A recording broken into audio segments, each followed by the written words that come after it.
Sí, muchas gracias. Gracias a Buenas vos. tardes para todos los que podemos juntarnos a través de estas vías.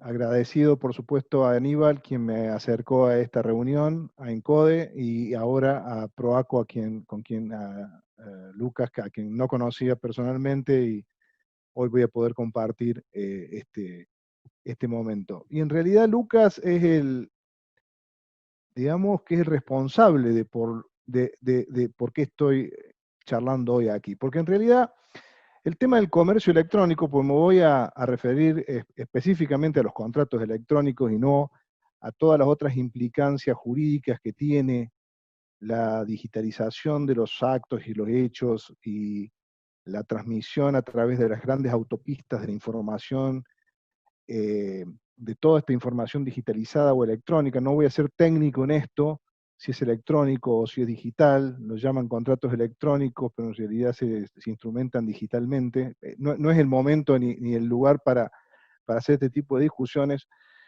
pero el tema surgió cuando precisamente al comienzo de la pandemia, Proaco saca en un diario, instrumentamos el boleto digital. Y yo dije, ¿qué es esto? Me pregunté, ¿qué es esto del boleto digital? En realidad, el tema del e-commerce comienza a tomar volumen a fines del siglo XX, principios del siglo XXI, cuando se abre la Internet al uso civil, una herramienta que había sido diseñada para uso militar, se abre al uso civil y permite esta maravilla de la comunicación sin fronteras y sin tiempos y de cualquier tipo de contenidos.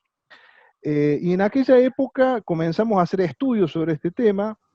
El tema se desarrolló, pero se desarrolló en ámbitos muy determinados, ¿no? Y comenzaron, por supuesto, a aparecer los grandes jugadores, Amazon, Mercado Libre en Argentina, eBay o cualquiera de todos los que ustedes conocen, y los bancos comenzaron a digitalizar todos sus procesos, y los supermercados comenzaron a digitalizar sus procesos, por lo menos de ventas.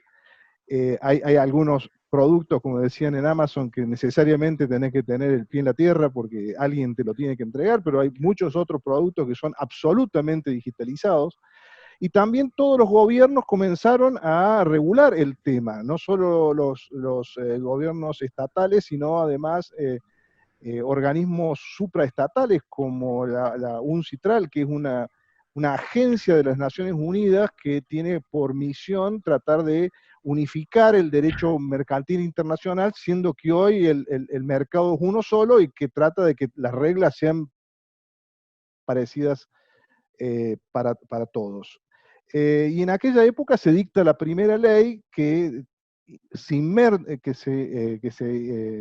se mete en este tema en la Argentina, la ley de firma digital, sobre la cual va a hablar Aníbal, y comienzan a dictarse normas que traten de adaptar esta nueva realidad, que es una realidad intangible, un lenguaje diferente, un lenguaje binario, numérico binario, eh, eh, dentro de reglas y leyes que estaban hechas para regular modos de expresión de voluntad escritas y en papel.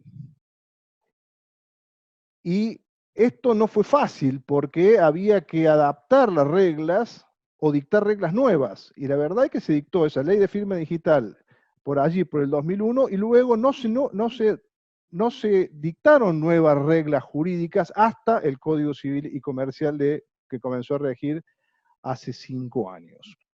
Cuando volvimos sobre el tema, dijimos, ¿pero qué es esto? ¿Es válido lo que se está haciendo?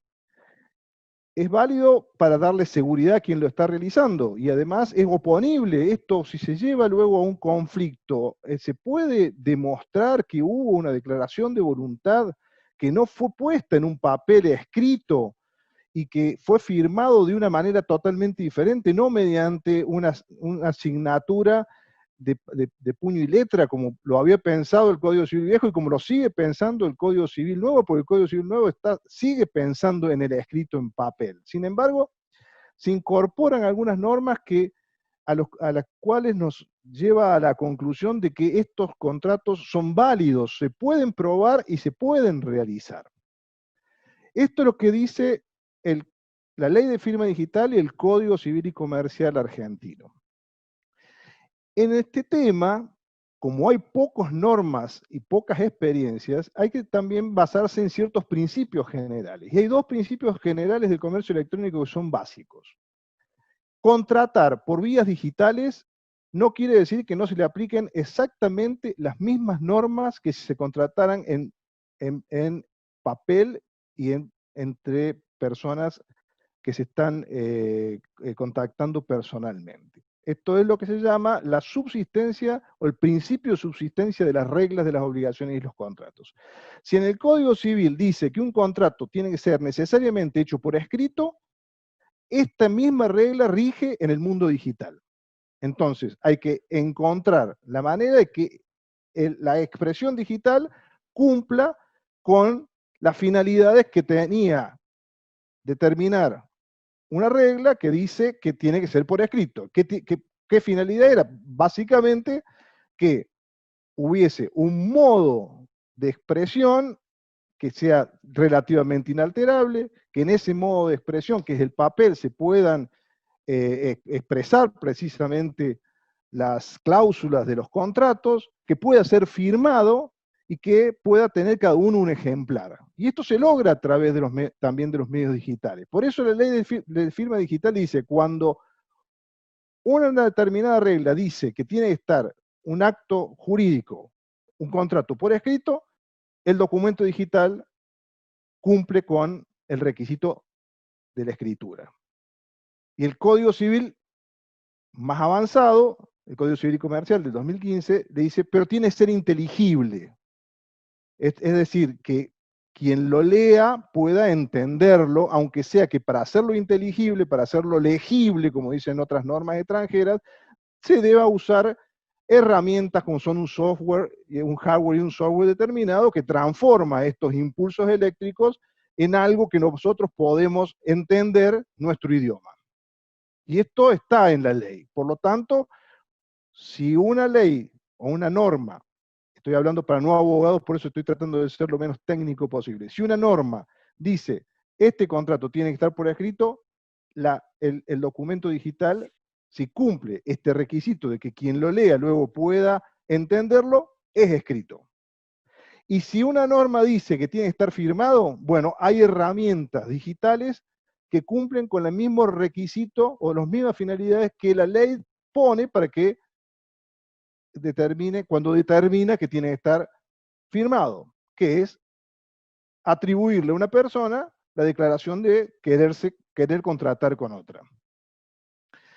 El problema que cuando está firmado, y vamos a ver cuándo está firmado o no está firmado, Proaco, entiendo, no voy a hablar de la experiencia de Proaco porque no conozco los procesos contractuales, y los llamo procesos porque creo que en el tema de comercio electrónico es todo un proceso, porque además está cruzado por normas de defensa del consumidor, que toma al proceso de contratación, también lo es en los contratos entre particulares, pero con mucho mayor énfasis en contratos con consumidores, toma el proceso de contratación desde que hago la publicidad hasta que termino el contrato.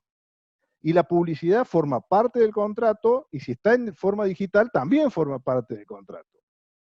Y luego vendrá la oferta, que podrá ser hecha a través de una página web, por ejemplo. Me imagino que esta es la manera en que Proaco lo hace. Muestra el producto y allí dice, yo lo vendo a este precio, y esto es una oferta que luego tendrá que ser aceptada como en cualquier otro contrato por quien quiera comprar. Entonces habrá que instrumentar, tener las herramientas para que cuando llegue esa aceptación, porque en el Código Civil argentino se celebra el contrato cuando le llega la aceptación a quien hace la oferta, y habrá que tener las herramientas suficientes para probar que llegó esa aceptación o que hubo un principio de ejecución del contrato. Cuando está firmado, de qué es lo que va a hablar Aníbal, los problemas son menores, y ya va a hablar Aníbal. El problema es cuando no está firmado, porque hay muchas empresas, Lucas, que se han unido a esta Y no lo hacen a través de una plataforma tan sofisticado. Quizás lo hacen a través de un mail.